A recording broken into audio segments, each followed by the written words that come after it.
This week's show is brought to you by the Umbrella Corporation. Ever wonder what's in those vaccines they make you take? Well, the Umbrella Corporation wants you to shut the fuck up.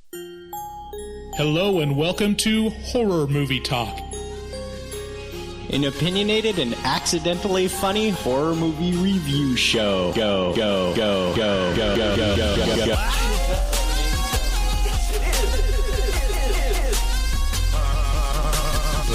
Took a stroll through the scraggly woods. He had no face! Horror! Sabrina, don't just stare at it, eat it. New theatrical releases always get priority. But we also review older horror movies, both good and horrible.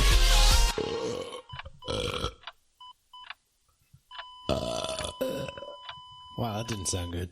Hello and welcome to Horror Movie Talk. Your panel of expert hosts each week are Dr. Bryce Hansen, who holds a PhD in spookology, and me, Professor David Day, the foremost expert in scare no-nos. If you guys don't know, we've got, and of course you don't, how could you? But we do have a great show for you today. We're going to be reviewing Resident Evil, Welcome to Raccoon City. And so that's what we're doing. But first, I got to let you know a cool thing about this show you're listening to is if you want to be part of a super cool horror movie community, we have the very best to offer. So you've stumbled upon the right place. Head on over to Facebook, type in Horror Movie Talk, Facebook group, or something like that. A request to join the group, and within seconds, you will be part of a super cool community of really nice people who just want to talk about all their favorite horror and all that jazz. You can also check out our website, horrormovietalk.com, and from there you can find links to our shop and all of our social media. If you want to buy a t-shirt, head to our shop. If you want to go talk to us, hey, toss us a line on Twitter or Facebook or Instagram, whatever. We will talk back, I promise. We post new episodes every single Wednesday, so make sure to subscribe to us and give us a review on Apple Podcasts because that helps us out a ton, and we really appreciate it. And we'll give you back rubs, lots and lots of back rubs, even maybe some front rubs. And if you'd like to get a hold of the show, you can call us at 682-253-4468. We'll start out this show by giving a brief review of Resident Evil Welcome to Raccoon City.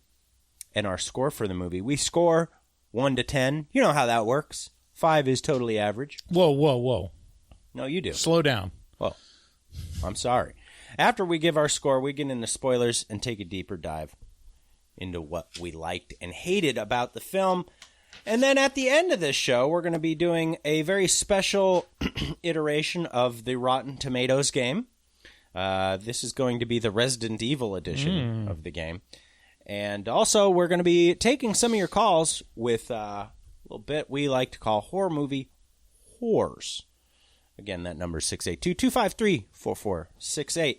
So we went and saw Resident Evil Welcome to Raccoon City, the reboot of the Resident Evil series, and I was pleasantly surprised by a total lack of Paul W.S. Anderson and Milla Jovovich. So here is the trailer. What are you doing out hitchhiking on a night like this, anyway? Used to live here, you said.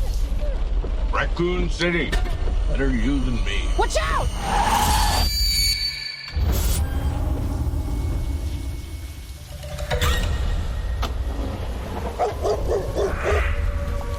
Hello?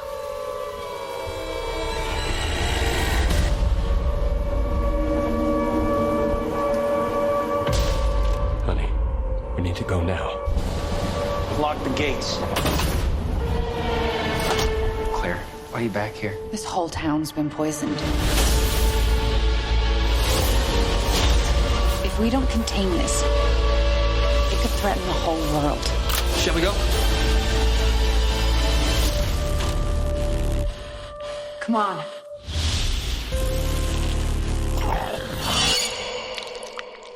What the What were Umbrella doing here? They were experimenting on him.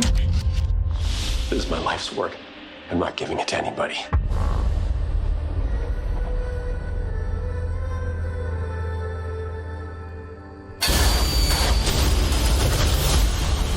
Vickers, this is Chief Irons. Pick up your damn radio!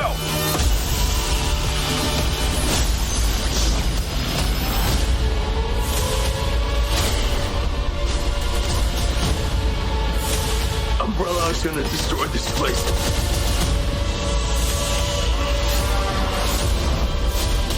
Just really want to get out of this town.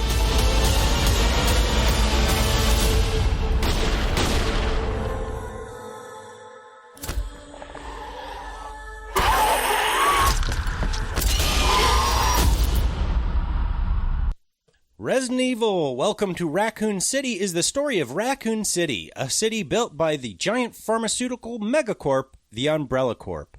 For years, Raccoon City has been home to the Umbrella Corp, and now Umbrella is leaving Raccoon City. Oh, sad. This story takes place in the mostly deserted Raccoon City, where a skeleton crew has been left to pack up what's left of the facility and anyone else in the city who is just too poor to afford moving out. We soon learn why the Umbrella Corp is moving out of Raccoon City, and everyone gets more vaccinated zombies than they bargained for. My review for this movie goes, having seen a few of the other Resident Evil movies, I was truly dreading this watch. While the original movie is fun enough, Resident Evil, whatever it is, 2002, it's fun enough for what it is. The rest of those movies are kind of, to me, they're the definition of what's been wrong with Hollywood for the last 20 years. Huge explosions with overcomplicated storylines that amount to the writer's version of hacking a computer by violently mashing the keyboard incoherently. But Resident Evil Welcome to Raccoon City reboots this series down to its bare bones. It was directed by Johannes Roberts, who also did 47 Meters Down and the sequel to that, 47 Meters Down, Uncaged. And he did with this movie what video game lovers have asked countless directors to do for over 25 years. He made a direct video game to film adaptation of the first 3 Resident Evil movies. Is it the best thing I've ever seen? No. So do the first 3 Resident Evil games take place the same night? Yeah, I believe the timelines are interwoven. Oh, okay. Pretty well, and they're in different places. So the first game takes place in the mansion. The second game takes place at the police department. And the third game I didn't actually play, so I can't tell you where the third takes place, but I do know it has to do with the Nemesis and the. Man, we should have had Keith on this episode. Keith would know all this shit. Oh, damn! Yeah, you're right, Keith. We should have. We have a great blog on horrormovietalk.com about Jill Valentine versus. That was done by Leah. Oh, was that done by Leah? Yeah, but Keith would know it too. Yeah, Keith would know it. But Leah would know it too. So anyway, yeah, check out our blogs. They're pretty impressive. Anyway, is it the? Oh, by the way, Keith just released a new blog about how he would remake Jaws if that wasn't sacrilege. He mentions many times. Look, I wouldn't do that, but here's my casting call for that, and it's a great casting call. If I were to remake Casablanca. So as I said, is this the best movie I've ever seen? No. Is it fun with some genuinely spooky and disturbing moments? Yeah. Resident Evil Welcome to Raccoon City takes a tired, fucked out franchise and returns it to its honest-to-God roots and does it with some fun. The first 2 acts are genuinely interesting and scary and had me bought in, and the last devolves into a stereotypical big monster battles and explosions, but even some of that was kind of fun. So, in summation, overall, this movie took the most disgustingly bad franchise I can think of and gave it a new lease on life. While it did lean heavily on the games for inspiration and iconic imagery, I think that's a step in the right direction. Because what are we seeing a Resident Evil movie for, if not to relive those moments in the games that made us gasp? Yeah, and by the way, go ahead and check out our blog by Leah on how Jill Valentine got screwed in the games. My score for this movie is a 6 out of 10. It's nothing to write home about, but for And a lot of my delight with this movie is that it's not what the other movies were. It's a fresh start, and it feels that way. It feels, it feels fun and interesting, and I had some moments where I jumped, and the tension was pretty good in those first two acts, I thought, as well. What did you think? Yeah, I thought it was okay. It was better than I... Well, I'll tell you what. If you really want to be impressed with the movie, proceed watching the movie with Ginger Dead Man. Oh. And anything will just feel like just a masterpiece. So, yeah, we're going to record the Ginger Dead Man episode next. But I must say, I never really played any of the Resident Evil games. I think I might have picked up a controller for a couple minutes or watched someone else play a couple minutes of the first one. But not having that experience, I watched this movie and it felt like a bunch of video game cutscenes. It definitely felt like, yeah, this is the part that you would kind of want to skip through to get to the action for a lot of it. Yeah. And not to say that it's bad, but there's also just not that much attention played to the mystery or the story. It's kind of assumed that you know what's going on coming into it, because it's not... I mean, it does cover the story of vaguely of, yeah, evil corporation, they tainted the water supply and they're doing experiments. They poison the water hole. And it's one of those if you're looking for a zombie premise or something to make a video game monsters out of, you say oh yeah, evil corporation, they were experimenting. And that's enough because you're going to be shooting zombies and monsters for 20 minutes, after this cutscene. You don't really care.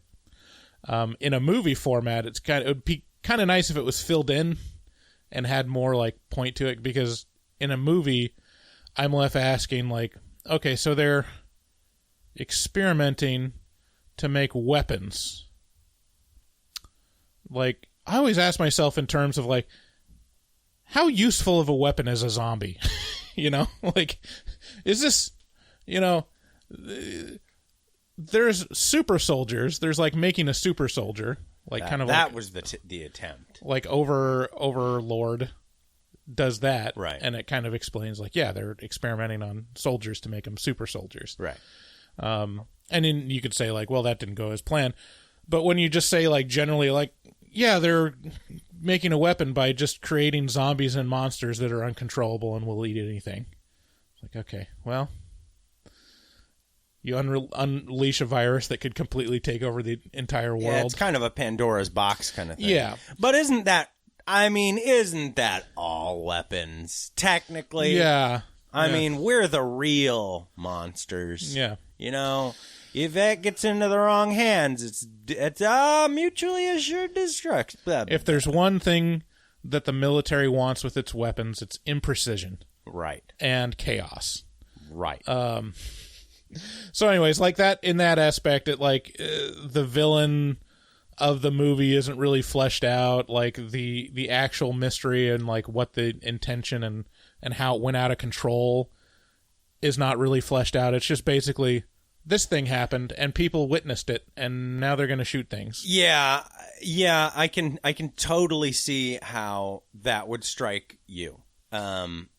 A lot of the intrigue for me was the treatment they were giving the characters that I remember. Mm-hmm. And so that's that filled in the interest spots for me. I was oh, look at what they're doing with Leon. Oh, he's so dumb. But then I was oh yeah, I guess it was Leon's first day on the job kind of thing.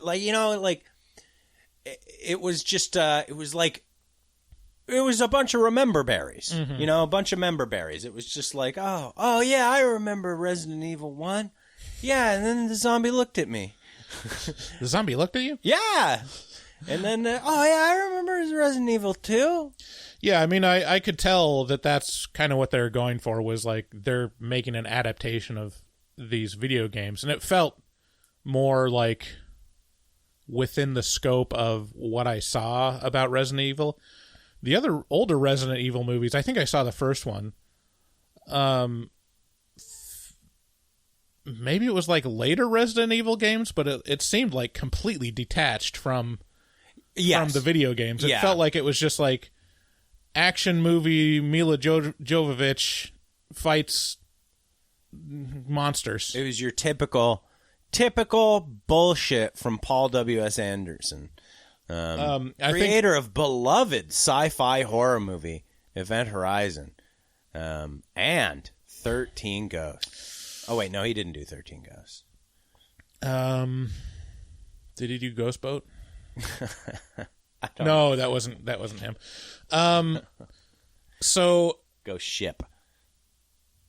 Yeah, the other thing is like, my mind is associated with like how terrible those other Resident Evil movies are, and it was better than those, even though I haven't seen many of them.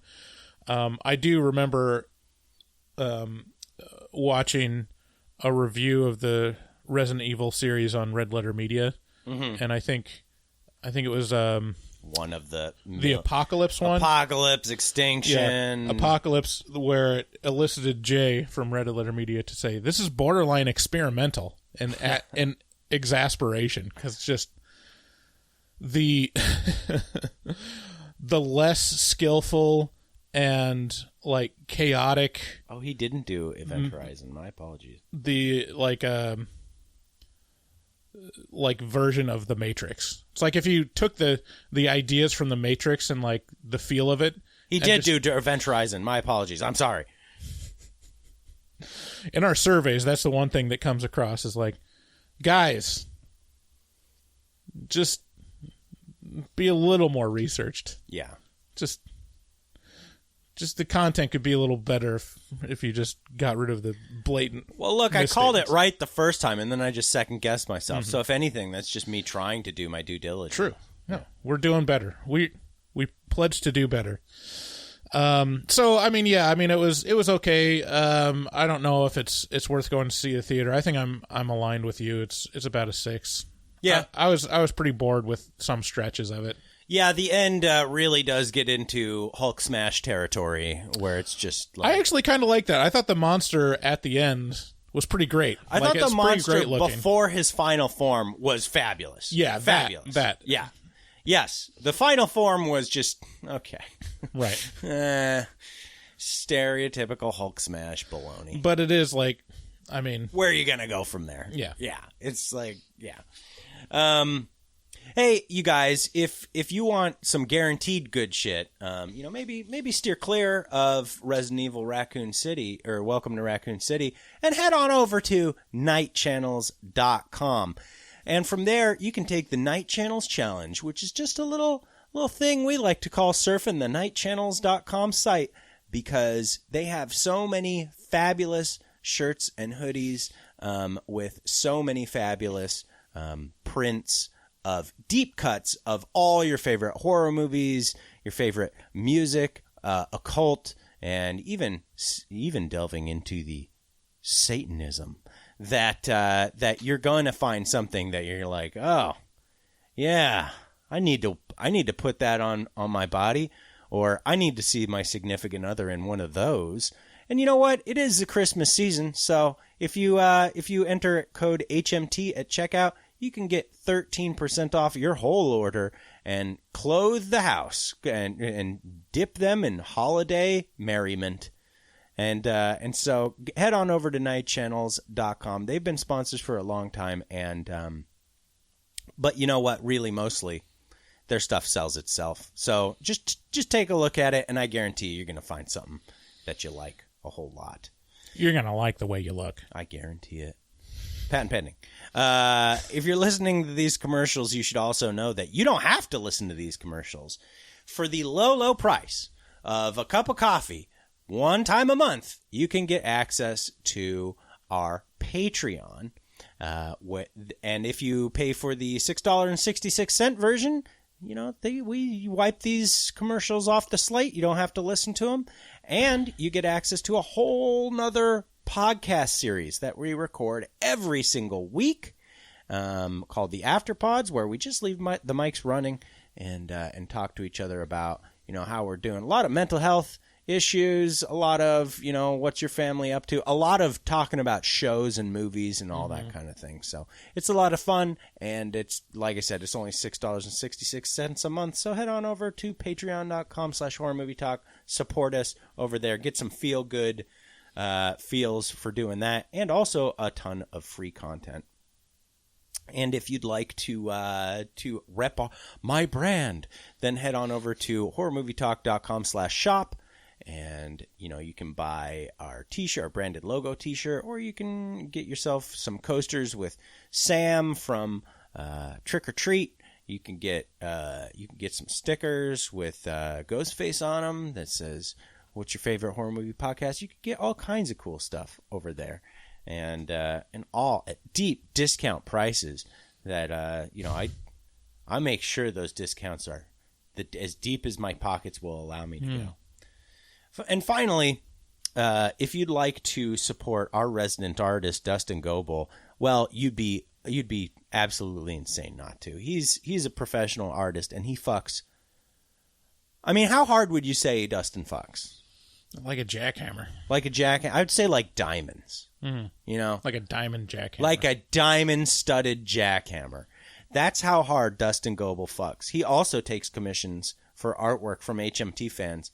And his prices are ridiculously low, and he should charge more, Dustin.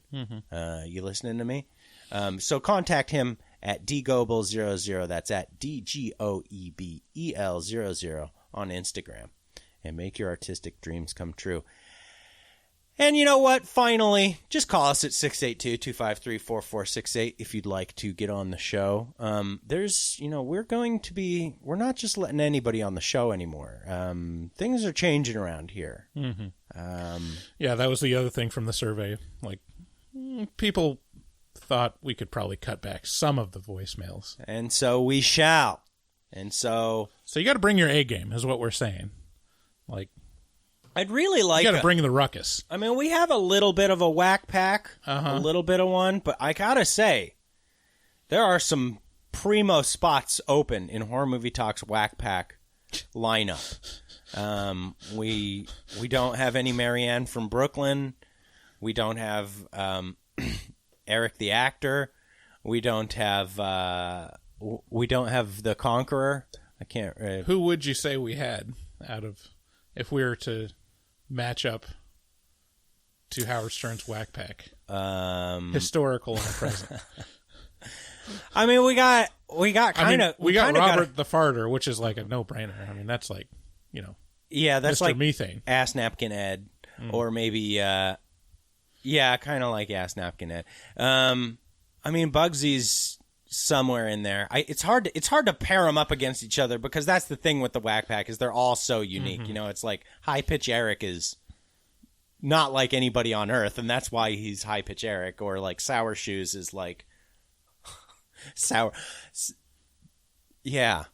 It's. I don't think people really know about Howard Stern anymore. Like, if they didn't grow up in like the 2000s, 90s, like, isn't that weird? Like, he's been off the radio since when? Like 2005? Yeah, he's got Gary the Conqueror over there. He's got Wendy the Retard. I mean, for a lot of people, it's similar to like, I wonder what James Vanderbeek is up to. It's like, but Howard Stern's still going strong. Oh, serious. Yeah. No, he's cranking. Yeah. Anywho, thanks again for listening, and let's get into spoilers.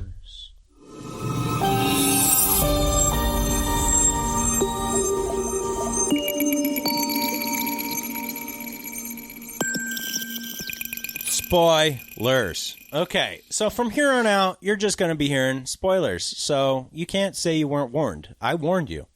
I goddamn warned you. But you know what? To be honest with you... Spoilers. They kill monsters. To be honest with you, if you've played the games, this is a loving homage to the games in an attempt to directly port the timelines and interweave the timelines from the first 3 films together into what I can't. And listen, like talking about being well researched, I'm not. I don't really remember, but I when I did play the first game and the second game, I do remember. I believe that they were supposed to have taken place approximately in the same time frame. We're talking within, hours or days of each other. They were very precise in the minutes, right? When they showed like it's 2:29 a.m. Yeah, it's like okay, right. Anyone really keeping track? And is that part of the video games? The like very specific again, times? It's been 20 years, at least 20 years since I played these games. But it was. But listen, I mean, it's literally just tying the first 3 films together, or the first 3 games together into a single film, and so all those storylines are not precisely followed, and all of them, here's. I was talking to Dustin about this because Dustin fondly remembers the games as well, and he was like, "Is it just a big homage fest?" And I was like, "Yes."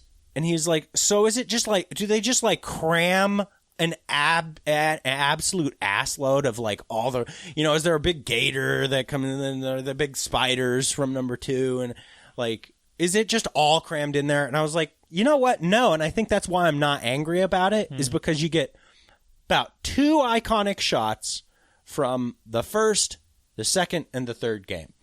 And what are those? Well, so from the first game, you have, as you take a left from the main dining hall and you enter into the small claustrophobic room, and the zombies hunched over eating him, and then it turns around and it looks at you from the side. It looks over its left shoulder. That's maybe the most iconic moment in horror history in terms of video games. And then, you get the a liquor moment from Resident Evil 2. They're not. I have them here throughout my notes, and we'll go through them as we get there. But yeah, you get about two. You get about 2 like dead on, like real homage mirror moments from each game. But it's tied together in a way that's. I mean, like I said, the first 2 acts are pretty creepy. It starts out with our protagonist, I guess you could say, Claire. As a little girl. Yeah. Is that how it started out, or did it start out with her hitchhiking? No, you're right. It did start out with her as a little girl, and her brother Chris are there in the Raccoon City orphanage, and yes, there's this horrendous like creeping lady thing. It's you never quite get a good glance at her.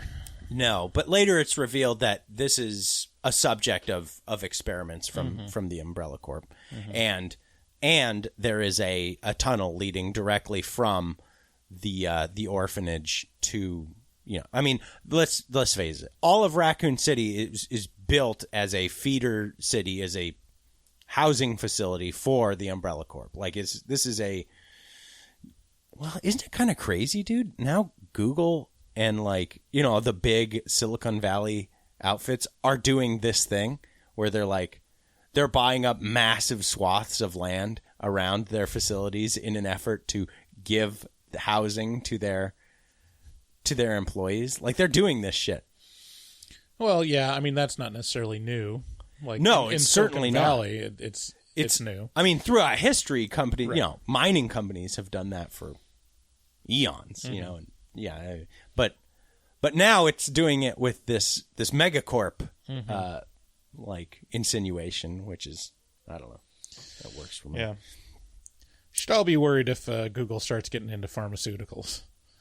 I mean, you know, I think the pharmaceutical companies that exist are plenty into worrying territory. I would think, and let's face it, they're probably all. I mean, Google's probably privy to more data than about the pharmaceutical companies than.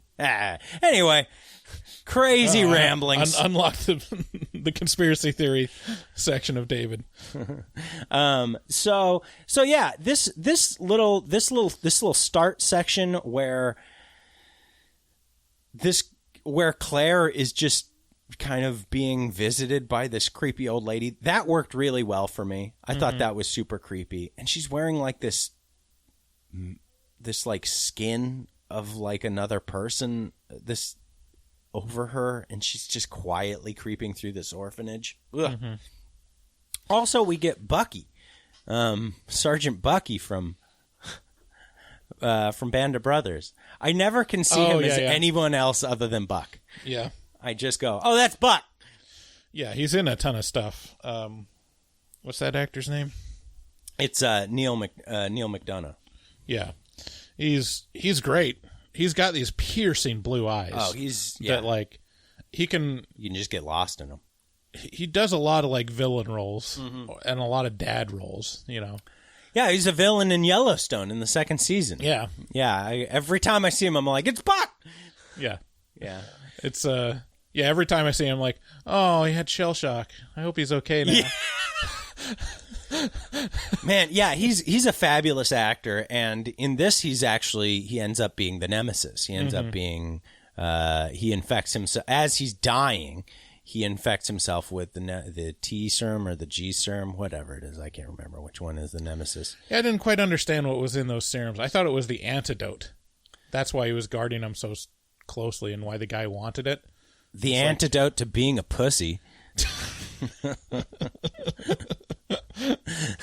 No more pussy, no more is what it's called, and it turns you into a fucking badass, and you take names. You're no longer shell-shocked little Buck. You're the nemesis. And so this is you know, this start with the orphanage and Claire and Chris. This is you know, it's insinuated it's in the 80s. And so then we fast forward to the quote unquote present day, which is 98. So we fast forward to basically Resident Evil 2's time, or 1's time, 1 and 2 and 3's time. And Claire's hitchhiking into Raccoon City with a trucker. I like that they don't like make a huge thing out of the fact that it's in 1998. But there's just enough like subtle things where like, oh yeah. We did use phones. Yeah, like Palm Pilots. Palm Pilot! And like, oh, there wasn't like the internet. Right. That wasn't someone's like, I heard it in a chat room. What the fuck's a chat room? It's a chat on the internet? You know what? It's a room where you chat with people? I didn't think about it, but this is exactly something that Bryce would be like, thank you. Just a little nod, a little tip of the cap, not too over the top, but appropriate. Right. Appropriate time. But it also takes advantage of the time frame because, like, yeah, you don't have, you know, reliable cell phones. Like, almost no one had a cell phone in this movie. No, they relied on, you know, on radios. On radios and landlines. Right. And when those go out, they're like, oh, you're fucked. Yeah. Like, that's not a thing now. Oh, no, the landline is out. I've never used it for 10 years, so that doesn't present any kind of There's problem no whatsoever. frame of reference to panic. Right. Yeah, you're like, whoa, wait, what? Yeah, okay, so Gen Z, let me talk to you, sit you down for a second. Losing your landline, and when you pick up the phone and there's not a dial tone, that's akin to losing Wi-Fi. Yeah. No, that's akin to losing Wi-Fi and LTE. Right. Like, you're effed. Like, you're boned. You got no service. 0 bars. Exactly. I got AT&T. They just bought out T-Mobile. I'm supposed to have double the bars. I have no bars. So, yeah, I mean, I like that aspect of it. Yeah. And things were more scary back then because, like, you didn't... Because when you were hitchhiking with a trucker, you were just in that truck with a trucker. You didn't you weren't texting your friend. There was no GPS tracking. No. Yeah, you can jack your kid now. Yeah. You can literally put a microchip in your kid and be like, oh, she's just down the street. Yeah. Getting Railed by the pedophile. Mm-hmm. Oh, no! Hey, wait a minute. She's right next to Big Jim. Oh, no! No, not Big Jim! Yeah, so the trucker is driving down the road. He's talking to Claire, and he's as he's doing so, he's distracted. He ends up hitting someone, and this is our first taste of zombification because she just comes right back to life, but not before his Doberman Pinscher dog, which you will remember fondly from the games, attacking you at random in terrifying fashion, runs up to the spot where basically the body laid and licks all the blood up. It's like, I'm a dog. I like yum, yum, yum, yum. And so we get zombie dog, we get zombie trucker, we get, zombie. Oh, dude, that shot in the woods, that shot where Claire is like, she's like looking off into the woods. She's trying to see where this person who got hit could have gone. Mm-hmm. And you see the faintest outline silhouette of a person. I was like, oh, yeah. There's a lot of little moments like that where I was like, way to go. Yeah. Just right. Yeah. These little perfect just right moments of you can't even really tell because it's so dark, but very faintly there's an outline of a person. You're like, ooh. Yeah, that worked. Yeah. I think the direction was really good in this movie. Like, in terms of, like, creating atmosphere and, like, crafting the moments, it was really successful. I mean, my only beef is just the story and the characters are kind of not fully fleshed out. I think if they left off, like, one set of characters from the script, they could flesh out the other ones a little more. Because yeah, they do rely on the games a lot. They rely on you remembering. I mean, Claire is the most empathetic. I mean, for the audience, they're the most empathetic towards Claire. And even then, like, what are we really given? Like, right. She's an orphan. Care about her. Right. And she's coming back. She doesn't have good memories. Yeah. Okay, now we're going to shoot monsters. It's like, okay, well, I guess I don't want her to die, I guess. Yeah. I mean, it's very zombie movie. Right. But that being said, it's definitely one of the better zombie movies in recent memory. I mean, remember Army of the Dead? Well, I mean, you just picked the worst one. I picked the biggest one, the most successful one. Was it? Oh, my God. Do you remember people talking about that for months? Ugh. It was just like, yeah, but have you seen 4 hours of this garbage? Have you? They're in a casino. And you're like, oh, my God, dude. Anyway, yeah, for me, I haven't truly cared about a zombie movie since 28 Days and Weeks Later. Those are a real feather in the cap of that genre. But what's the one we did? The Dead Never Die, or Dead? Sure, The Dead Don't Die. Dead Don't Die. Mm-hmm. I really like that. That was a great one too. Yeah. Lots of people hated it. Yeah, they hated how dry it was. Mm-hmm. I don't think a lot of it landed. It was just a big comedy to me. Ghouls. Yeah. What's the name of that actor? What's that? Adam Driver. Adam Driver. Yeah. Ghouls. Yeah. So we got everybody here. We got Claire Redfield. We got Chris Redfield. And by the way, the casting of these people is very hit or miss. Like in terms of so Chris Redfield and Claire Redfield, played by Robbie Amell and Kea Scodelario. Dead on. Nailed it. Dead on. The casting for these two, Claire and Chris, like Chris looks square jawed, like exactly like, it's almost like they bred him for this role. Cause he's got to be about the age of Resident Evil 1. Dead on. But then when you look at Leon, totally different. You know, they ignored the way Leon looked in the games, and same with Jill. I mean, just don't expect Jill and Leon to look the same at all. Claire and Chris, dead on. And so, yeah, I thought the casting they made interesting choices. And and then of course Vickers, who is the helicopter pilot, is played by Nathan Dales, who everyone will remember from that Canadian show. You know, the one with the Canadian the Super Troopers. No, Bryce. Oh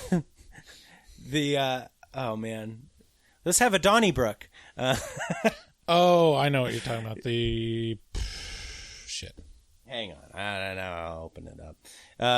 Yeah, Nathan Dales from Letterkenny. Yeah. Yeah. Who is the big square-jawed Canadian from Letterkenny. So that's the other one that you'll remember aside from Buck.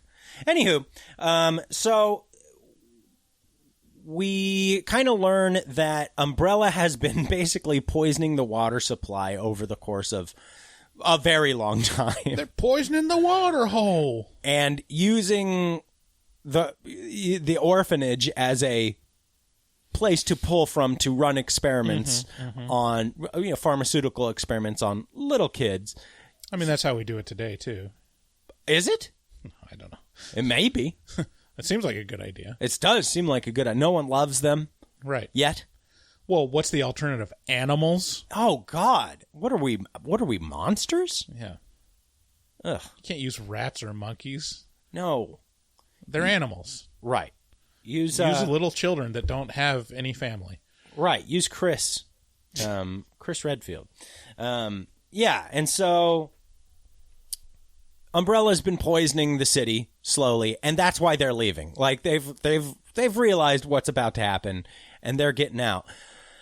Which is a little bit of a plot hole in the whole thing, because they want to make sure that it doesn't get out what they've done. Mm-hmm. And so they're pulling out of the city, and they're presumably setting up shop elsewhere, somewhere on the planet.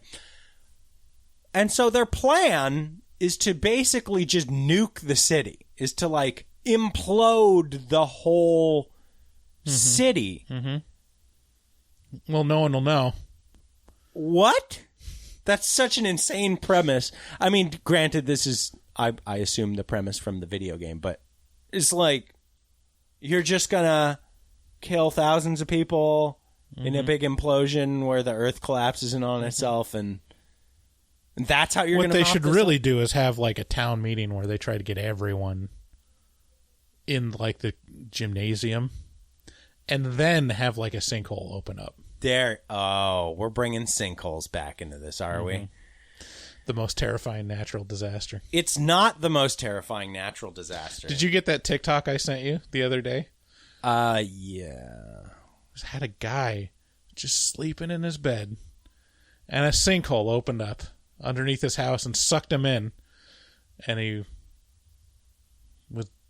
his entire house got sucked in. His brother came and was like, "Oh, I got to save you," and he could hear his brother, screaming from the depths. Isn't that interesting that he survived? He didn't survive because they couldn't get to him because it was too deep. Yeah, and then more and more earth got sucked into it on top of him, and I just think it became his grave. Yeah, a single person. Right. Yeah, it's a really localized event that affects somewhere between 1 and 25 people. And it just doesn't qualify as a big, scary natural disaster. Well, I mean, if it's you, it's pretty fucking scary. Yeah, sure. But, what would be scarier? That or an earthquake that kills 100,000 people and leaves, 1.5 million people without power, resources, or food? I mean, we're talking about scary or inconvenient? I'm talking about scary. The earth literally turning to fluid below your feet and moving around for a good 3 or 4 minutes. Yeah, I mean, I've been in earthquakes. No, you have not. Not if your answer is still that a sinkhole is scarier than an earthquake. Well, you know what the scariest part of earthquakes is? What? Sinkholes. No. That's just not true. Still maintain that it's like, okay. Or tornadoes. An earthquake, you can like go outside, you'll be fine. Or you could like stand in a doorway frame or be in a sturdy. Yeah, I mean, if you're in the situation where you're in danger in an earthquake, then yeah, you're fucked, and that's very scary. If there's a tornado, you go to shelter. You can run away from a tornado. Hurricane, same thing. You know it coming off like way in the distance. There are so many heavy hitters. So many heavy hitters that come in way above. See, the one thing though is like the sinkhole can strike anywhere. No, it can't. Suddenly. It literally can't strike anywhere. Strike anywhere. No, it can't. It's anyone. Then why is it always Mexico? It's not always Mexico. It's in the U.S. all over the place. Yeah, in the U.S. bordering Mexico. Because not only can it be man-made, it can be natural. It can be all natural. Lots of sinkholes in the Rockies. Yeah, see, there's just so many big heavy hitters above sinkholes. There's earthquakes, there's volcanoes, there's tornadoes, there's hurricanes, there's tsunamis. You're telling me a tsunami? Sure, that's terrifying. The same point applies. Like, okay, if you don't like those natural disasters, don't live where those things happen. It's like if you don't like earthquakes, don't live on the West Coast. Right. Don't live where sinkholes happen. If you don't, yeah, I mean, but if you live somewhere where it could happen, that would be way more terrifying than an earthquake. No. What? No. The earth opens up and swallows you. I mean... And then you're gone. You don't even have a chance. You're just gone. Same thing with massive earthquakes. You have a chance with not everyone dies a massive earthquake. Hundreds of thousands of people sometimes die. Yeah, but everyone or tsunamis. Everyone's that's on top of a sinkhole. They're not doing okay. That's like 100%. 100% of the people that experience a sinkhole are dead. We need your help. Call us at 682-253-4468. Let us know. How did we get on sink? Oh yeah, they blew up the city. Yeah, they just need to put everyone in a gym. They kind of sinkholed the city. Yeah, they sinkholed the city. Yeah, it was terrifying. Is this going to bump it up for you a point? Are you going higher? Are you going to 7 out of 10?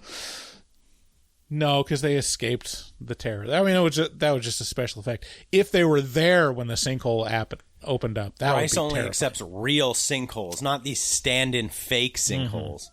Right. How foolish must you feel every night going to bed maintaining this facade? Like, we all know you're just putting on a show.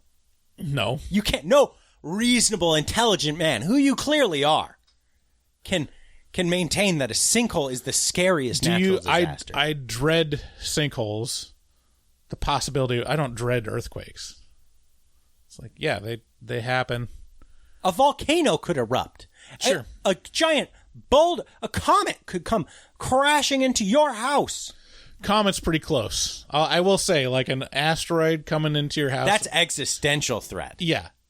That's what I fear most is the existential dread of like, you're just there and then you're not there. I am so put at ease by sinkholes. Sinkholes, I'm like, okay. It's like someone coming to my house with a bazooka. It's just not going to happen. But if it did. But it won't. No one walks to my house with a bazooka. Resident Evil, welcome to Raccoon City. So basically, Claire gets home. She has been on the lam ever since she was a little girl because she was kind of accosted by Sergeant Buck and they tried to take her to do experiments on her, but she escaped. Meanwhile, her brother, Chris Redfield, hung around and was kind of taken under Sergeant Buck's or William Birkin's, the mad scientist of the Umbrella Corps wing. So he took him under his wing. He became part of the police force there. You played the game, so you know.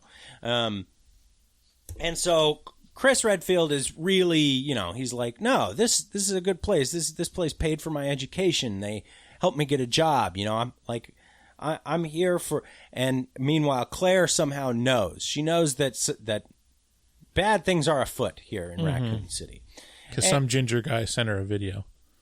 Right. And then we get to introduce to Leon, and it's his first day. And it's kind of interesting what they did with Leon as a character. They really made him dumb. Very, very, like, it's my first day. and so don't expect Leon to be the big protagonist hero. He is literally the goofball who slips and trips his way into, stabbing things in the face. Yeah, I mean, you can't have everyone be a badass. No, and that's actually what I kind of like about this movie is it doesn't suffer from that Paul W.S. Anderson just like total badassery all the time. Pew pew, Brent Laser. Yeah, it doesn't do that. It has realistic people in a unrealistic scenario.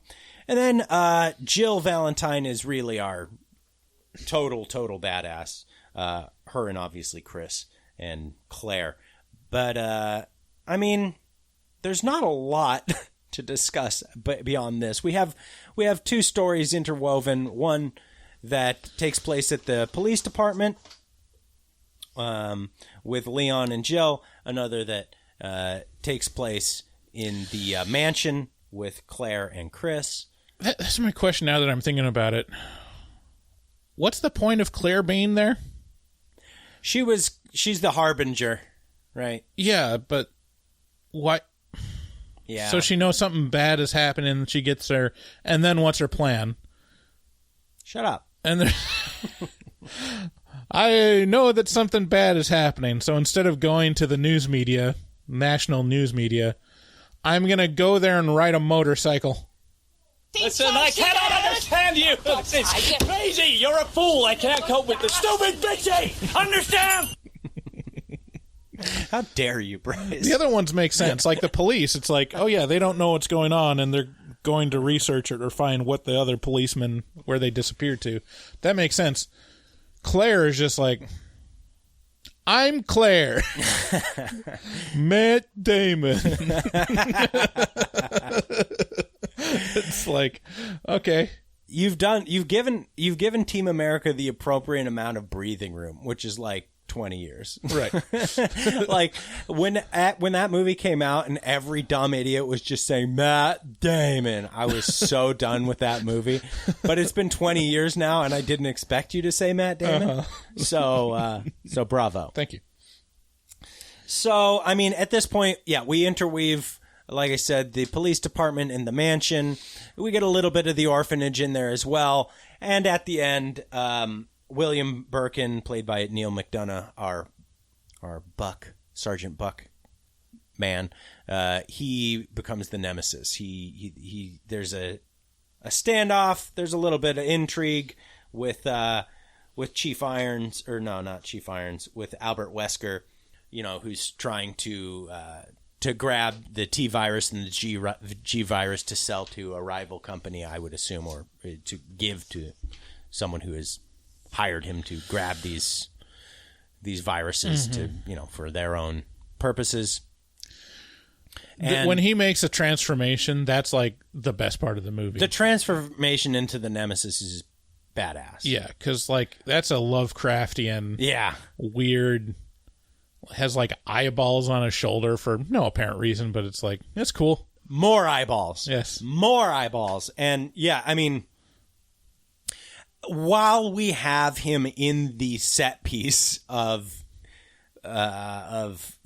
being the Nemesis, it's badass. It's really badass. Like I do not like monsters in movies typically. I'm just not a fan.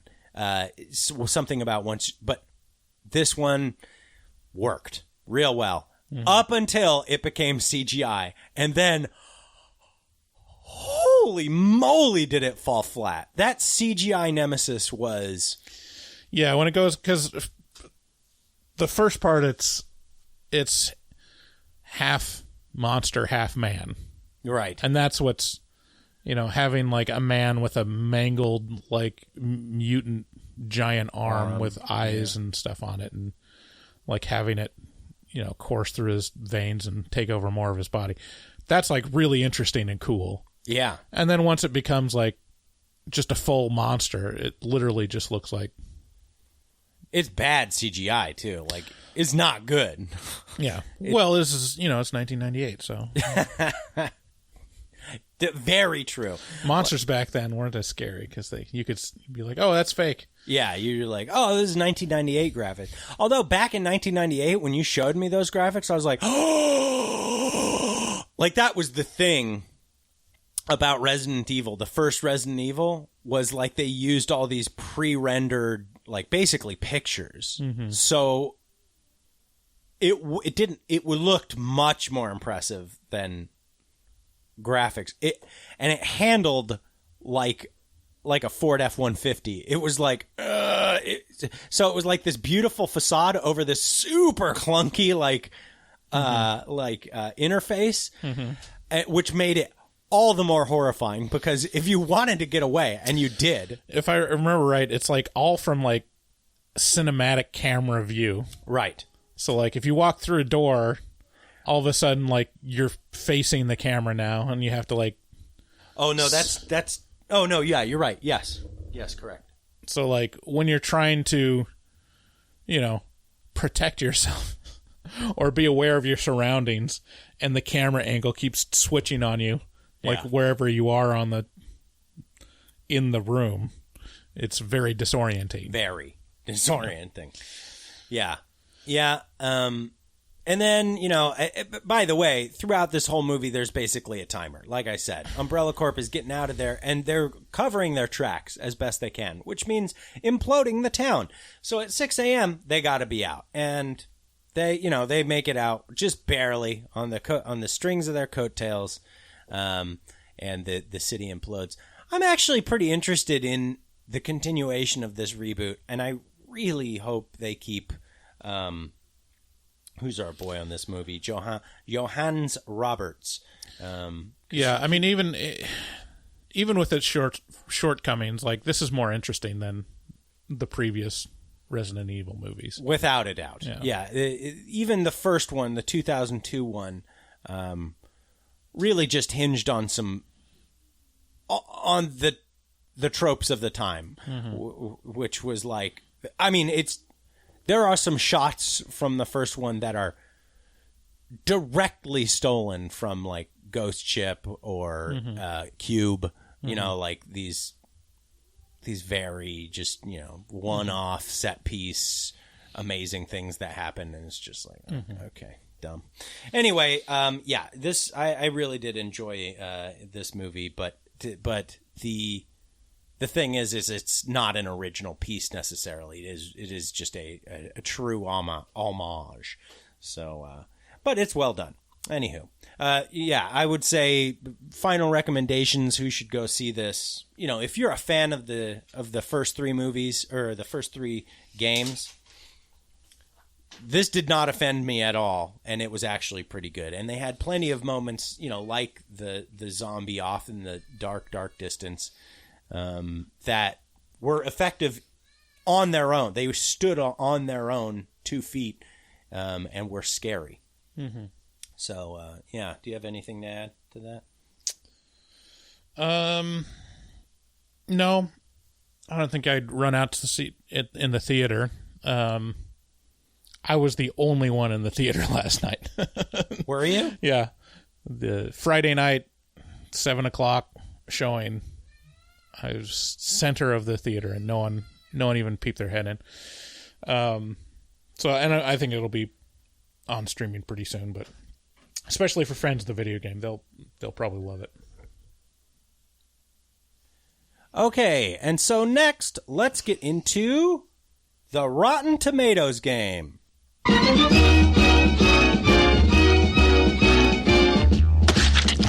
Attack! Rotten Tomatoes. Attack of the Rotten Tomatoes. Rotten Tomatoes game this is a quick one too. This is a nice little game that we like to play, where we pit some movies against each other, and Bryce tries to figure out which one has the higher critic score on Rotten Tomatoes. So as I said at the beginning of the show, this one is themed. All the Resident Evil movies, all Paul W.S. Anderson's shit fucking movies. And I'm sorry if you love them, but we can't be friends. So here we go. Here's the first pairing. You tell me which one of these has the higher Rotten Tomatoes score, and you get an extra point if you're within, I'm going to say, 5 points of it's the higher one's score. So, first one, Resident Evil, the original, 2002. That's number 1. Versus Resident Evil, the final chapter, which is the 5th in the series. Or the 6th in the series. Out of how many? 6. Well, there's only 4 pairings in this. Okay. In this test. I'm going to say 2002 versus 2017. See, this is hard because my knee-jerk reaction is that the first one would be better. But when the final one came out, expectations are so low that it might just like, hey, this is actually That's a good okay point. movie. That's a good point. And it could get more goodwill from critics. I'm going to stick with the original. I'm going to say the original got more, and I'm going to say it's about like 62. Wow, you have so much confidence in this series. Holy shit. Woo! Wow. Wow. That's so rare to see Bryce like positive about this. I mean, okay, so no, number 1, you're wrong. It's the final chapter, 2017, has a 43. Wow. And actually, that's the highest? That's the highest. Okay. So now I have a little more context. Versus 2002 got a 36. Wow. So, and those are, I'm not going to lie to you, those are better. Top tier. Yeah, top tier. So our second pairing is 2 versus 3. So we got Apocalypse, 2004, versus Extinction, 2007. 3 years. Apocalypse is the second one? I know. Where do you go from Apocalypse, right? And the answer is Extinction. Can you read off all the names of them? Yeah, you have a Resident Evil, the original. You have Resident Evil Apocalypse. I'm going in chronological order here. Mm-hmm. Apocalypse, Extinction, Afterlife, Retribution, and the final chapter. Wow. It makes logical sense. Huh. Okay, well, I'm going to... we have Apocalypse versus Extinction, 2004, 2007. Okay, I'm going to say Extinction is better. Okay. Because I can't imagine if it went, like, bad to worse that they'd ever make another... Right. Right. 3 movies. Yeah, on top of that. But... This is one of those inexplicable series where you're like, how did this happen? Yeah. Do you remember when the people love that game, man? Ghost Rider sequel trailer came out? No. It was like 5 years after Ghost Rider came out, and I don't think I know anyone that saw the original. It's like, I was just dumbfounded. I'm like, how is this getting made? Who wants this? Who wants it? Anyways, that's the entire Resident Evil series. So yeah, I'll say the second one that you said, and I'll say the score is 26. 2 points for Bryce. You were 1 point off. So you are correct. Extinction from 2007 beats out Apocalypse from 2004. Extinction has 25. You guessed 26, 25. So you get 2 points there. Bryce on the board with 2 points for one answer. Apocalypse got a 19. 19 from Apocalypse. Wow. Okay. Here we go. Now we have 4 versus 5. So this is Afterlife versus Retribution. I have no context for this. Right. I barely know that these movies exist, other than the fact that you just read their names. Right. They do. They all star Milla Jovovich. I've already forgotten the names of them. Mm-hmm. Afterlife, Retribution. Okay, I'm going to say Afterlife is better. And I bet it's only better by like 2%. Okay. And then I'm going to say the percentage is probably... I'm going to go with 26 again. You are within 5 points, but that's not correct. Retribution beats out Afterlife. Retribution got a 28. Afterlife got a 21. So you were technically within 5 points, but I'm not going to award any points. Okay, all right. Fortunately, you can still pull this out of the dumpster and get a tie if you can manage this next one. So the next one is the Japanese CGI 2012 Damnation. So this is a Japanese movie, Resident Evil movie, and it's all in CGI, and it's called Damnation, and it's from 2012, versus this movie, Welcome to Raccoon City, 2021.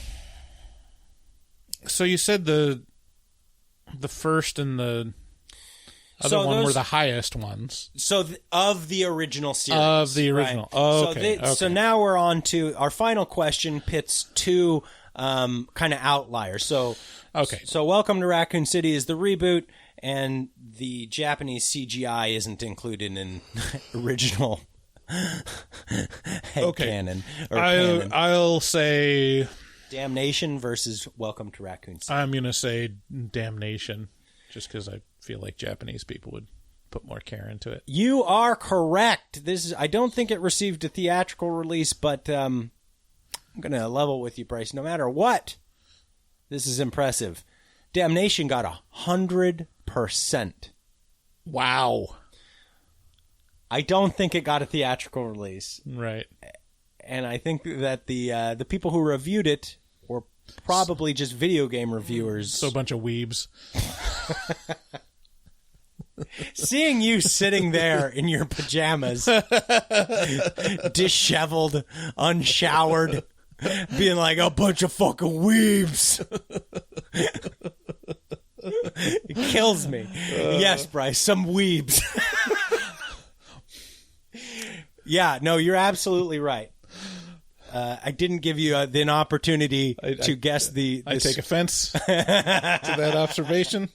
I didn't give you an opportunity to guess the score, but I'm 100% certain that you would not have been not within 5 points of that. I would not have guessed 95%. So you almost pulled it out. You got 3 points out of an available 8. Almost got it all tied up there.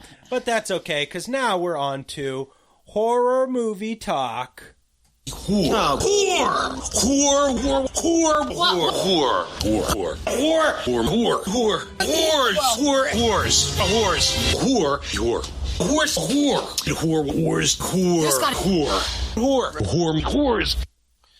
Horror movie talk whores. This weekend called you a whore. Is a little bit where we play your voicemails. You guys call in at 682-253-4468, and we select you if you are coherent. So let's get to the first call. I think this is Sam. Hi, this is Sam from Indianapolis. Just listening to the Human Centipede episode, playing the game Head, Middle, Ass, and I've got a good one for you. Bugsy, Glittercore, and Rob the Farter. Head, Middle, Ass. 3, 2, 1, go. Love you guys. Bye. Oh, no. Sam. Oh. Don't make me choose. Oh, okay, no. So I go Glittercore in the back. No, in the front. Wait. This is not a fair. I can't do this to poor Robert the Farter. Bugsy and Glittercore would totally be game, but I don't want to be cruel to Robert. Robert the Farter is coming up next, by the way, I think. So if you weren't familiar, we played a game on the Human Centipede episode called Head, Middle, Ass, where we had to select which people... So it's basically like marry, fuck, kill. Right. But you would take the 3 choices and have to put them into a human centipede. Right. And if you're going to order them... Yeah, and we've decided that the middle is really the worst spot. And the ass may be the best spot. Well, no, I think ass is the worst spot because the middle spot, at least you have someone eating your ass. No, you get to die if you're in the back. Yeah, that's true. You die quicker in the back. In the front is I think the middle is the worst. Yeah, I guess so. Yeah. But again, you have the benefit of someone licking your asshole all day. Robert the Fart. I don't want to put Robert the Farter in a human centipede. I mean, I don't want to. He's so innocent. He's so innocent. I love him. But here we're gonna do it. See, I'm gonna say Robert in the middle. I'm gonna say Robert in the back. You cruel piece of shit. I'm gonna say Robert in the middle because he'd be the best protagonist. You know, he's the one that you're really pining for. I imagine he's slight. Yeah. I don't know. I don't want to cast shade on you, Sure. Robert. I'm sorry. I would put... Ooh, this is like real Sophie's choice. Walk us through. Yeah, I mean... I'm gonna put Bugsy on the ass. Because I love him. Mm-hmm. I have, I have sympathy for him, so I'd want him to die quickest. So his pain would be the least. He was hitting that bong pretty hard when we were interviewing him, and he wouldn't be able to do that if he was in the ass. So they'd have to eat like a bunch of, a bunch of edibles to get him high, and he'd just get the resin from that. Just gross. I know. Be pretty rough. So I mean, I'd put could lather him up in end. CBD oil, and then I think I'd put Glittercore at the front. Also, I'd put Bugsy at the end because I think he would really, really bother Glittercore and Robert the Farter after a while if he had the ability to talk. He's a talker. He is a talker. Yeah. So in terms of like a roommate situation, not like you can talk with your human centipede partners, like you want someone that's interesting to talk, but not all the time. You know, sometimes you want to. Well, if you're a talker, you're good with your mouth. You know. Yeah. So Robert the Farter gets the benefit of that, and then also Glittercore in the front. She has the benefit of being able to use her tits. For what? To maybe seduce the evil doctor, or use her tits. It's like, what's she having, a baby? No, I'm talking about like for leverage.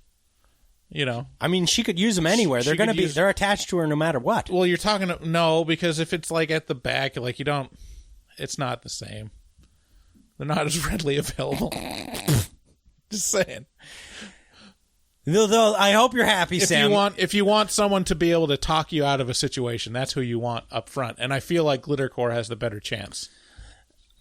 Fair enough. I will accept that as an answer. Speaking of Robert the Farter, I think. What's your answer? Oh, I don't know. Man, I can't choose. I just throw them all. Oh, what a cop out! I give them into a. What a cop out! I'm not cruel. They're real people to me. They're not. They're not just pawns in a game of human centipede. You're just going to throw me under the bus like that? It's what I do. It's what I do. Speaking of Robert the Farter, I think this is him. I can't believe Hey, Bryce and David, it's Robert. Sorry. Hey, Bryce and David, it's Robert the Farter. Just calling to say thank you guys. Your show is super cool. I've been working on my house, building my house with my dad recently, because we can't afford to pay workers to build it for us.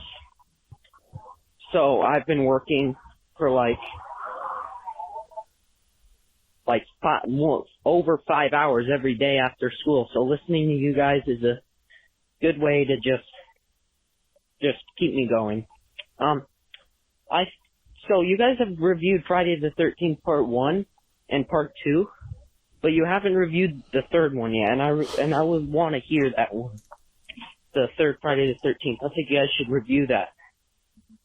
This is one of my unpopular opinions that a lot of hot takes from Robert here. People don't agree with, but I think that Friday the 13th is the best movie in the franchise for me. I mean, it's really close to the first one, because the first one is just the classic, the OG. But the third one has a lot of good qualities about it. The original gangster. The director had already made 2 of them. What? Didn't we do 3? No, we haven't done 3 yet. Was 2 in 3D? No, 3 is in 3D. Yeah, we haven't done... Which one has the wheelchair guy? Oh, 2. I thought that was the same one with the 3D in it. No. Okay. No, I've watched 3D. I've watched me too. The third one. And it is very charming. That's the one where it ends in the barn, isn't it? Doesn't he come out of the lake or something? Yes, I believe so. Yeah. Yep. That is a really good one. We should get to that. And it's very 80s because it has like a random looks like a Detroit City gang just appear in the middle of the woods. Rural. Yeah. Hey. Stay out of Riverdale. So he knew how to make it well. He knew how, Robert likes the third one. Okay. That's his hot take. I don't think that's too much of a hot take, to be fair, Robert. I think a lot of people agree with you.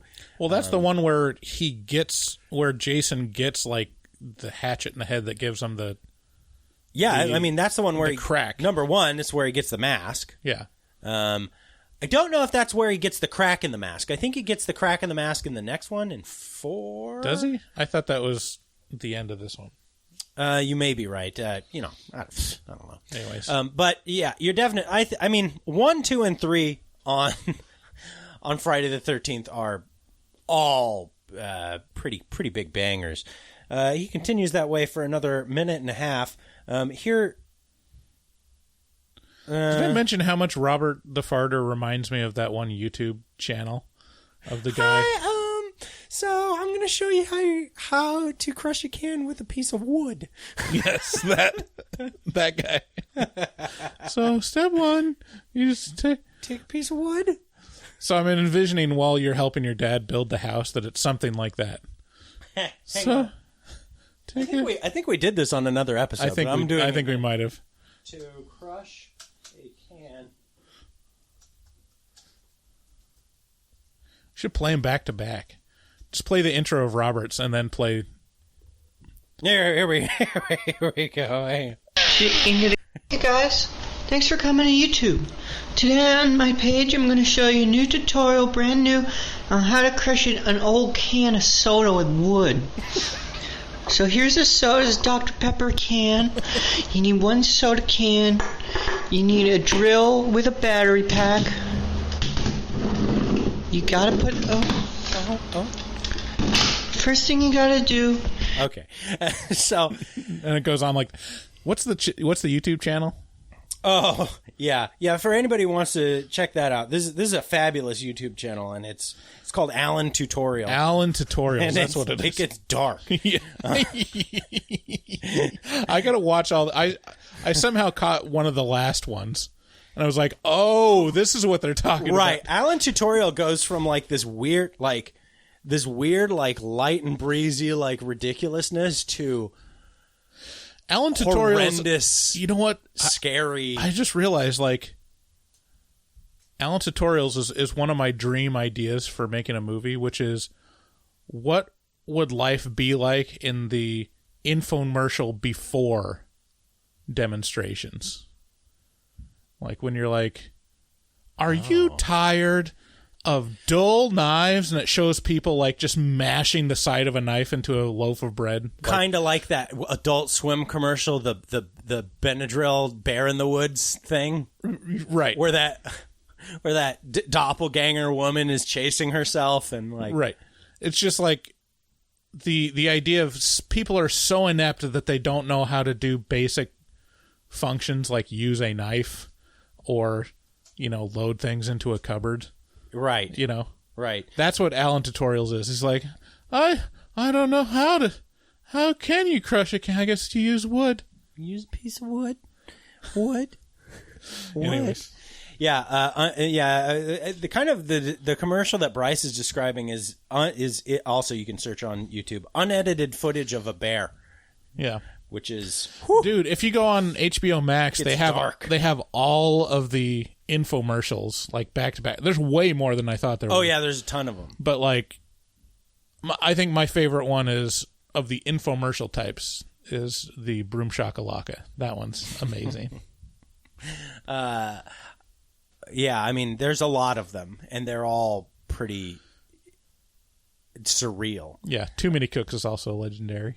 He got cut off in his call. I'm gonna just, I like Robert. I like him a lot. I love Robert. Oh, sorry. I think I accidentally pressed the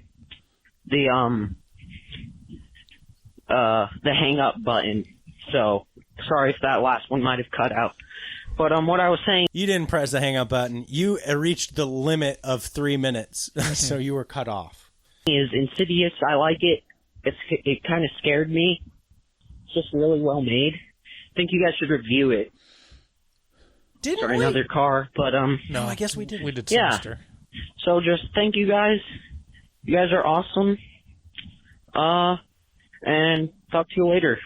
Bye. It's Robert the Farter. Robert, I'm so glad that we were able to help you get through the day building that house with your dad. That sounds like a real fun thing. I think it's probably a lot of hard work to build a house with your dad with no workers to help. But I think when you get older, you're going to look back on those times and you'll be like, damn, that was a really great time. So, and I'm glad that we can be a part of it because anytime I can squeeze my way into important memories, I'll take that. Here's See No Evil in Cleveland. Yay. One of my favorites. Or not. Here we go. See No Evil in Cleveland. Hi, guys. I called earlier, but I wanted to redo my No Evil in Cleveland. Hi, Bryce. Hi, Dave. Hey, everybody. So, I'm really surprised that you guys finally got around to reviewing The Human Centipede. I saw this movie, yeah, I saw it, because at the time I could see. See No Evil is currently blind. Yeah. She lost her vision, so she listens to our show because it helps her visualize, what happens in movies and that kind of stuff. So she's impressed that we reviewed The Human Centipede. The movie first came out. And let me tell you, it was a jaw dropper.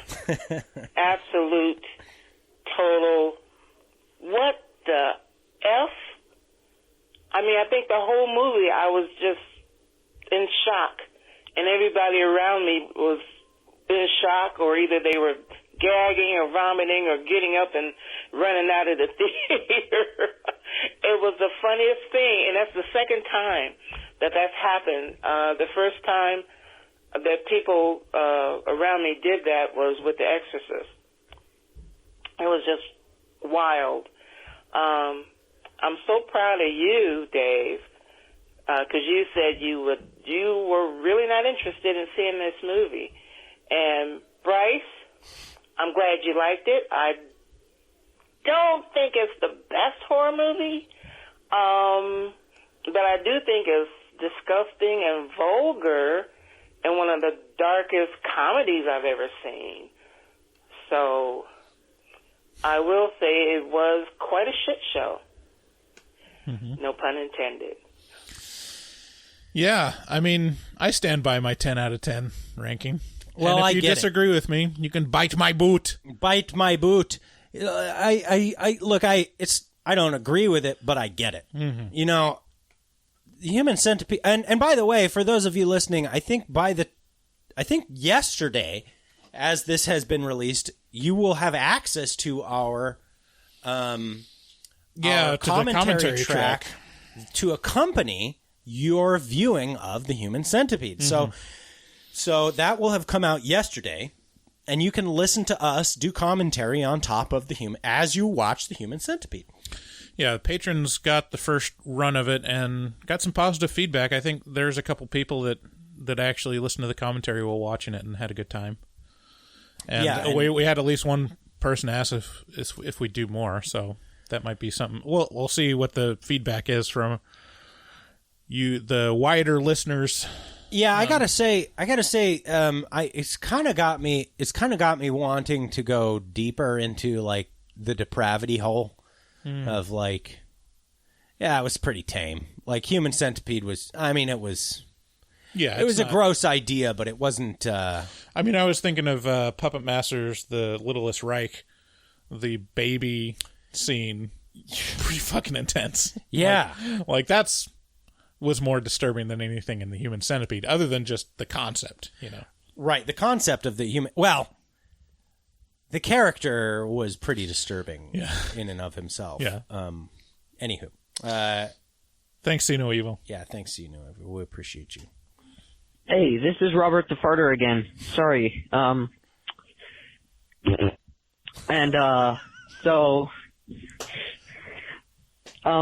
there's this thing on Spotify. I don't know if you guys use that, but I listen to you guys on Spotify, where it tells you just came out today, where it tells you your most listened to artists and stuff. And I'm proud to say that Horror Movie Talk is my most listened to podcast, with I think it was 50 episodes that I've listened to of you guys, and I've only had this phone for a few months, and I've listened to almost 2,000 minutes of your guys' show. God damn, you guys are awesome. Thank you, and see ya. Well, love you, Robert. Yeah, a lot of people shared with us when the first one of those things, those Spotify things came in. I was like, oh, it's that time. Mm-hmm. Brace yourself. Winter is coming. The Spotify bullshit is coming. But it's great. I love it. If you share those with us, I will fucking retweet that because... Mm-hmm. And the amount of people who we're on the top of their list or in great company, right? With is just amazing. So yeah, thanks everybody for listening to the show. We really appreciate you. Hey guys, it's Ian. I'm just calling to tell you I didn't cancel my patronage. I found out because I got a. This is literally Ian very upset that he forgot to switch out his card. Yeah, dude, you don't. It doesn't. We're okay. We understand. We do understand. Ian is one of our biggest supporters, and we appreciate him very much. What's up, everybody? This is Michael Myers from Milwaukee. I'm calling to leave you guys a little review because you were bitching online about not getting good reviews. Hey. I want to say that most podcasts suck dick.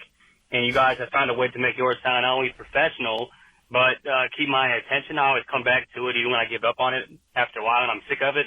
I always come back because you guys are pretty cool. Also wanted to mention that you said that they never used the title Another Nightmare on Elm Street.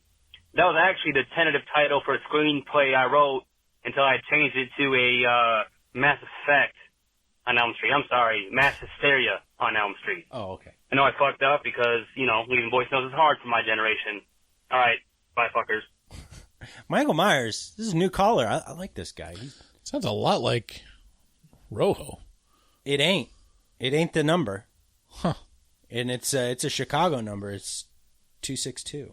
Hey, it's your boy, Michael Myers calling you back from Milwaukee. Two-part messenger. Milwaukee. I just wanted to say the other thing is you guys are a lot, you sound a lot smarter than you look. Take that as you will. And then also, does Bryce do it?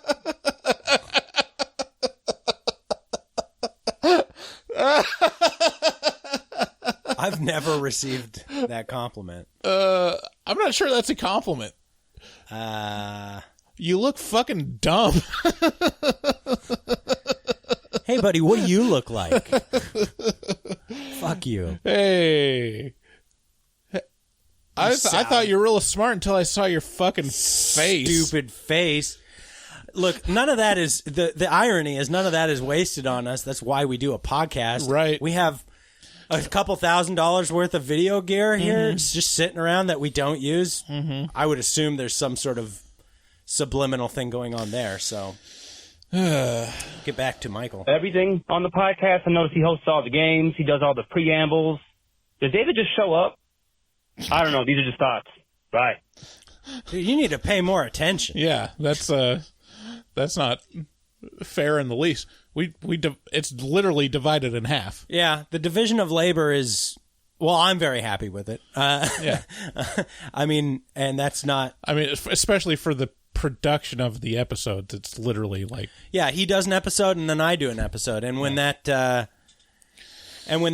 means everything that goes with... Yeah, actually, this is a good... This just segues into a good question. If you're not familiar with how we produce our shows, yeah, it's literally Bryce takes one and then I take one. And then Bryce takes one and then I take one. Now, that order may be swapped out. And it depends on whose voice you hear first on an episode, usually. Yeah, if you hear my voice at the start of the episode like you did in this episode, then you know it's my episode. And I produced most of the script, and I produced, the commercial at the start, yada, yada, yada. Yeah. And if you hear Bryce's voice first, it's his. Yeah, I think there are, like... We're both fine at the whole thing, but I think each of us has strengths. Oh, yeah. Like, you're much better at filling out the review and synopsis portion. I get pretty lazy, and I got called out on the survey for that. Oh, really? Of just like when you guys talked more about in the review and gave more information before spoilers. I was like, oh yeah, well, I'm guilty of that. And then I think you're better. I think you're like the thing I'm always impressed with. I'm always jealous of your ability to recall interesting thoughts on moments in the movie. Right. But mine are. I feel like mine are much more robotic. My recollection is very technical. It's just like beat by beat kind of recollection, and yours is much more like how it struck you, experiential. Yeah. I think I have a slight edge on the games, but I think we're pretty close to you. Even Definitely, on the games. Yeah. I mean, like I've come up with more. I think than you. Yeah. And I just really like the fake ads when I do them. Right. If I decide not to care about it, then I don't care. Yeah. But, so Michael Myers in Milwaukee, you need to shut the fuck up. Come at me, bro. And here's your boy Bugsy. It's your boy Bugsy calling from Tampa, Florida. I'm out here. What is this game? Girls with Sticks across high school. I'm videotaping high school girls. I'm getting paid professionally to videotape high school girls. Well, important clarification. Very important clarification. I'd probably lead with that. I don't know if I should continue playing this. Okay, here we go. I'm doing the cross. Anywho, listening to the Hostel review, you guys were saying how, like, the beginning, first half's like a buddy movie, then it goes straight horror. And like how Quentin Tarantino has a stink over it a little bit, but not too much. Just a dab, taste, just one titty of it. But another movie that does that is Dusk Till Dawn. The first half of the movie, or first third at least, it's like a robbery, hostage movie, drama almost, real intense. And then the second half turns into like a B, like vampire horror movie, etc. But and it's funny how you say like Hostel. I've never agreed more with, Bryce, who's talking about how nice the tits are and the poison tits and all that stuff. So, can't talk too much because I don't want to get flagged and have to be a sexual registrator or something. I only want to say that out here. Too loud. Jesus. Nice tits, bitch. Well, Thanksgiving there for you. Yeah, I don't think we've released the Hostel review. I think that's only on Patreon. Does that sound right to you? Here, let me pull that up on my phone. Is that right? I don't think so. Is that one that I have in the wings? Yeah, Pretty sure that would have been mine. I don't know. No, wasn't that voted on? Yeah, but I don't think we released it. Let's see here. Horror Movie Talk Hostel. There's a bunch of reviews that are only available to the $6.66 tier of Patreon and up. Yeah, I guess we haven't done it yet. Yeah, and that's one of them. Oh, that's right. I did just... Yeah, I released that because I edited a bunch back to back. So that's probably actually going to come out in January if I were to guess. Sure, maybe. Who knows? You might just have to subscribe to Patreon and actually support the podcast, you lazy bastard.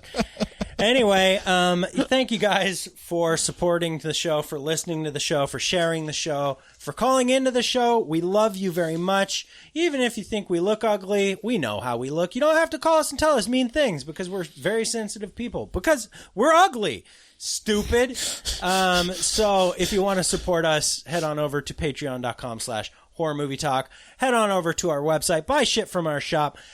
Buy shit on Amazon after clicking through that link at horrormovietalk.com, and you'll help us out a whole lot. Hey, Merry Christmas to everybody. We love you.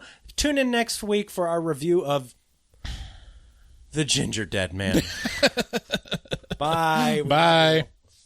Nice tits, bitch. Looking for a podcast full of burps and gas, perverted cast, skinny and fat? Look no further. Horror Movie Talk is accidentally funny, begs to donate money, fake sponsors for dummies, and so much more. New episodes every hump day. They'll pickle your dickle for foreplay. Patreon members have it your way. Vote for a movie every month for the review. Chompa chompa, don't just stare at it, eat it like a taco. Put your tongue through the phone hoodie, Picasso. Look at them hot kids, swear not a pedo. Got me too'd with Cosby eating jello. Pudding Pops done gave Bryce flatulence. Drain addict Dave doesn't give a shit. 1 through 10, is it horrible or excellent? Oil me up, daddy, is dinner rum. Kiss, Bryce Hansen. Look at them hot kids, Chris Henson. Masturbate with a crucifix, exorcist. Face huggers, chest bursters, alien. Linda Blair peed on Sigourney Weaver. I know it's true cause it came from social media. Patrick Bateman can't understand you. Stab you to death for rotten apple reviews. Opinionated podcaster with a doctorate. Spookology, doctor of philosophy. Bad gastritis, need colostomy. Turn Patreons into human centipedes. David Doobie Day, scare no expert. And Goble fucks hard, professional sexpert. Afterpod taglines and porno flicks. American Psycho, them guys pretty sick. Chompa chompa, don't just stare at it, eat it like a taco. Put your tongue through the phone hoodie, Picasso. Look at them hot kids, swear not a pedo. Got me too'd with Cosby eating jello. Pudding Pops done gave Bryce flatulence. Drain addict Dave doesn't give a shit. 1 through 10, is it horrible or excellent? Oil me up, daddy, is dinner rum. Nothing good happens in the woods. Always get more than you bargained for. Got a pickle to dickle, machines tickle bitties. Killer on the phone, ain't no sharing stove. Vancouver, Portland, Oregon, and organs. Corona, COVID, curse, Lorona. Green River Killer, because reasons. Hallway of poop monster kids screaming. Ain't your ordinary dingleberry itinerary. 30-day shutter and jump scares, they fucking scary. Time for the spoilers with jokes and tropes. Use their white socks to catch their loads. Just show them one titty, pretty. Paganism you should worship, they Teflon dicks. Pacific Northwest, let them see one breast. Shifty ass, stay spooky, poor man's digress. Bugsy, HMT, Horror Movie Talk. Hold on, they don't like Halloween. Fuck them.